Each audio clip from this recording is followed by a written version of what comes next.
வாழ்க வையகம், வாழ்க வையகம், வாழ்க வளமுடன். இங்கே மேடையில் வீற்றிருக்கின்ற சான்றோர்களே, பேராசிரியர்களே, பயிற்சியாளர்களே, 2004ஆம் ஆண்டு 5ஆம் ஆண்டு முதல் இந்த ஆழியார் திருக்கோயில் பகுதியில் நான் நடமாடிக்கொண்டிருக்கிறேன், சென்று கொண்டிருக்கிறேன், பணியாற்றி கொண்டிருக்கிறேன். ஆனால் வந்ததில்லை. 2013ஆம் ஆண்டு பொதுப்பணித்துறையில் கண்காணிப்பு பொறியாளராக நான் பொள்ளாச்சியிலே பணியாற்றிய போது சில அலுவல் நிமித்தமாக இங்கிருக்கின்ற நிர்வாகிகள் சில பேர் என்னை வந்து சந்தித்தார்கள். ஆய்வு செய்யலாம் என்று நான் உள்ளே வந்து பார்த்தேன். ரொம்ப நெகிழ்ச்சியாகவும் மகிழ்ச்சியாகவும் இருந்தது. அதற்கு தேவையான சில உதவிகளையும் நான் செய்தேன். உதவிகள் இல்லை, கட்டளை, இறைவன் கட்டளையாக கூட இருக்கலாம், இல்லை குருஜி கட்டளையாக கூட இருக்கலாம். அதற்கு பிறகு அதனோட அருமை புரிந்து என் மனைவியை நான் இங்கே பயிற்சியில் சேர்த்தேன். 2016ஆம் ஆண்டு அவர்கள் ஒரு வருடம் முழுமையாக ஒரு 6 வகையான பயிற்சியை முடித்து அருள்நிதி ஆகிவிட்டார். என்னையும் சேர்க்க முயற்சித்தார்கள். ஆனால் வேலை நிமித்த காரணமாக முடியவில்லை. ஓய்வு பெற்ற பிறகு மீண்டும் அரசு துறையிலே ஒரு 4 ஆண்டு அரசு ஆலோசகராக இருந்ததனால் அதுவும் முடியவில்லை. ஒவ்வொரு முறையும் அவர்கள் தினந்தோறும் என்ன பிரச்சனையானாலும், எனக்கான பிரச்சனையானாலும், அலுவலக பிரச்சனையானாலும், குடும்ப பிரச்சனையானாலும் மகரிஷியிடம் முறையிட்டு விடுவார். என்னுடைய மகளுக்கு திருமணமே செய்து கொள்ளவில்லை, விரும்பவில்லை. மகரிஷியிடம் முறையிட்டு விட்டார்.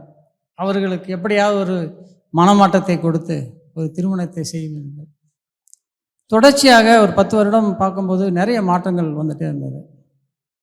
எனக்கு சென்ற ஆண்டு 2022 டிசம்பர் உடலில் 4 பிளாக் இருந்தது. நான் இதயத்தில் நான் மாற்று மருத்துவத்தை நோக்கி சென்றேன். 1 வருடம் சாப்பிட்டேன். ஆனால் எனக்கு அது சரியாகவில்லை. விளைவு இந்த வருடம் ஜனவரி மாதம் இரவில் நெஞ்சு வெளி வந்து மருத்துவமனையில் சேர்ந்து நான் இதய அறுவை சிகிச்சை ஓப்பன் ஹார்ட் சர்ஜரி செய்திருக்கிறேன். 4 மாதம் முடிந்த பிறகு சொன்னாங்க, தயவுசெய்து யோகா பயிற்சிக்கு போயிட்டு வந்துடலாம். இது வரைக்கும் நீங்கள் எதுவுமே கேட்க மாட்டீங்க, உங்கள் இஷ்டத்துக்கு போவீங்க. இல்லைம்மா, என்னுடைய உயிர் உன்னிடம் கொடுத்து விட்டேன். அந்த மருத்துவமனையை கூட நீ முடிவு பண்ணிக்கோ, சேரதா சேர, என்ன விட்டால் ஓடி போயிடலாம் தான் எனக்கு தோணுச்சு அப்படின்னு சொன்னேன். அதன் அடிப்படையாக இங்கே வந்தேன். அவர்கள் மௌனத்தில் இருக்கிறார்கள். இன்று வரை திங்கட்கிழமையிலிருந்து வந்த நாள் முதலிருந்து 5ஆம் தேதியிலிருந்து வந்து பார்க்கும்போது மிகவும் எனக்கு பிடித்தமான ஒரு வடிவமைப்போடவே இந்த நிகழ்ச்சி அமைக்கப்பட்டிருக்கிறது. காலையில் 5:30 மணியிலிருந்து இரவு 8 மணி வரைக்கும் நாம் வந்திருக்கிறோம். இங்கே சுற்றி பார்க்க வால்பாறை இருக்குது, ஆழியார் இருக்குது, என்னெல்லாம் செய்யலாம், எப்போனாலும் வந்து பார்க்கலாம். ஆனால் இந்த நிகழ்ச்சியை இந்த நேரத்தில் மட்டும்தான் நீங்கள் சந்திக்க முடியும். ஏறக்குறைய ஒரு 3000 நிகழ்ச்சிகளை வடிவமைத்தவன் என்ற அடிப்படையிலே துறையில் இது பார்க்கும்போது மிக சிறந்த வடிவமைப்பு, மிக சிறந்த அற்புதமான வடிவமைப்பு. வெறும் தொடர்ச்சியாக பாடங்களை மட்டுமே நடத்தி ஒரு சோர்வை தட்டாமல், ஒரு வகுப்பு பாடம் என்றால் இன்னொரு வகுப்பு பயிற்சி, இப்படி மாறி மாறி காலையில் பயிற்சி, மாலையில் பயிற்சி, அற்புதமாக இருக்கிறது. இதில் நிறைய விஷயங்கள் எனக்கு பிடித்தது என்னென்று கேட்டால், அவர் கடவுள் என்பது இறைவன் என்று சொல்கின்ற எந்த இடத்திலுமே நாம் ஒரு கடவுள் ஒரு சிலையையோ இல்லை ஒரு பேரையோ நினைவு கொள்ள வேண்டிய அவசியமே கிடையாது. அவர் சொல்வதெல்லாம் முழுக்க முழுக்க இந்த பிரபஞ்சங்களில் உள்ள 5 மிகப்பெரிய சக்திகளை தான் அவர் இறை ஆற்றல் என்று சொல்கிறார். நான் ஏற்கனவே இந்த பிரபஞ்சங்களில் உள்ள சக்திகளை காப்பாற்றுவதற்காக கடந்த 20 ஆண்டுகளாக பணியாற்றுகிறேன். நீர் மேலாண்மை, கழிவு நீர் மேலாண்மை, இயற்கை வேளாண்மை, 4000 கூட்டங்களை நடத்தி இருக்கிறோம். ஒரு 2 லட்சம் விவசாயிகளை பயிற்றுவித்திருக்கிறோம். நல்ல உணவு, நல்ல காற்று, இவற்றையெல்லாம் நோக்கங்களாக இருக்கும்போது அவர் அழகாக சொல்கிறார். அதில் நாங்கள் சொல்லும்போது ஒரு விஷயத்தை சொல்வோம். இந்த பூமி சூடாகி கொண்டிருக்கிறது, காலநிலை மாற்றம் நம்மை பாதிக்கிறது, அதிகமான மழை பெய்கிறது, அதிகமான வெள்ளம் வருகிறது, வறட்சி வருகிறது, ஏரி குளம் கிணறு ஆறு எல்லாம் நிரம்பி வழிய மாறி அளவாய் பொழிய மக்கள் வளமாய் வாழ. காலநிலை மாற்றத்தை 4 வரியில் கொண்டு வச்சிட்டார். எவ்வளோ பெரிய அறிவாளியா! இன்றைக்கு 10 வருடமாக காலநிலை மாற்றத்தை நம்ம பேசுகிறோம். ஆனால் 25-30 ஆண்டுகளுக்கு முன்பாகவே காலநிலை மாற்றத்தினுடைய விஷயங்களை பேசிவிட்டார். அதே மாதிரி பார்த்தீங்கன்னா, உலகமெல்லாம் பருவமழை ஒத்தபடி பெய்யட்டும், ஒவ்வொரு பகுதிக்கும் ஒரு சராசரி மழை அளவு இருக்கிறது. ஆனால் இன்றைய நிலையில் ஒரே நாளைக்கு 90 சென்டிமீட்டர் மழை திருநெல்வேலி காயல்பட்டினத்தில் பெய்கிறது, சென்னையில் பெய்கிறது. இவையெல்லாம் உணர்த்தி அழகாக சொல்லியிருக்கிறார். தவிர இயற்கையை புரிந்து கொண்டால், இப்போ ஒரு இயற்கைக்கென்று சில விதிகள் இருக்கின்றன. அழகாக சொன்னார்கள் பேராசிரியர்கள்.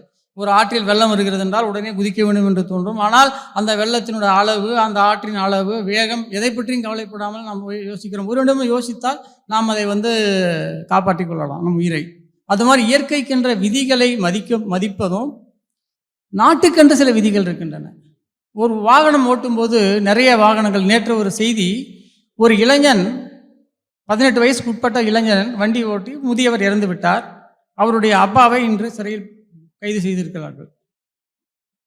சட்டம் தெளிவாக சொல்கிறது, எதற்காக நீங்கள் அந்த சட்டங்களை மதிக்க வேண்டும், அந்த இயற்கையை மதிக்க வேண்டும். இதையெல்லாம் மதித்தால் உங்களுக்கு பிரச்சனைகள் வராது. பிரச்சனைகள் வரலன்னா சிக்கல் வராது. சிக்கல் வரலன்னா கவலை வராது. கவலை வரலன்னா சினம் வராது. எல்லாமே ஒன்றோடு தொடர்புள்ள விஷயங்கள்.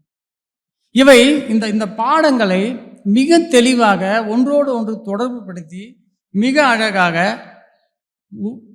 ஒட்டுமொத்த நோக்கமே என்னவென்று கேட்டால், நாம் ஆரோக்கியமாக வாழ வேண்டும். நாம் ஏன் பிறந்தோம் என்று கேட்க முடியாது. பிறந்து விட்டோம், நாம் ஆரோக்கியமாக வாழ வேண்டும், மகிழ்ச்சியாக வாழ வேண்டும், பணக்காரராக வாழ வேண்டும் என்று சொல்லவில்லை. பணம் இருக்கிறதோ இல்லையோ, இருப்பதை வைத்துக்கொண்டு மகிழ்ச்சியாக வாழ வேண்டும் என்ற அந்த அழகான ஒரு விஷயத்தை மிக தெளிவாக, இந்த மனதை நாம் மனதிற்கும் உடலுக்கும் உயிருக்கும் உள்ள தொடர்புகளை இழுந்து தொடங்கி கடைசியாக இன்றைக்கு காலையில் சொன்ன கவலை ஒழித்தல் என்ற செய்தி வரைக்கும் மிக அருமையாக, மிக அற்புதமாக, சிறப்பாக பேராசிரியர்கள் செய்தார்கள், பேசினார்கள். என்னை பொறுத்த வரைக்கும் நான் 64 வயதில் இதை நான் பெற்றிருக்கிறேன். இந்த 64 வயதில் மிகப்பெரிய ஒரு இழப்பை சந்தித்து விட்டு பெற்றிருக்கிறேன்.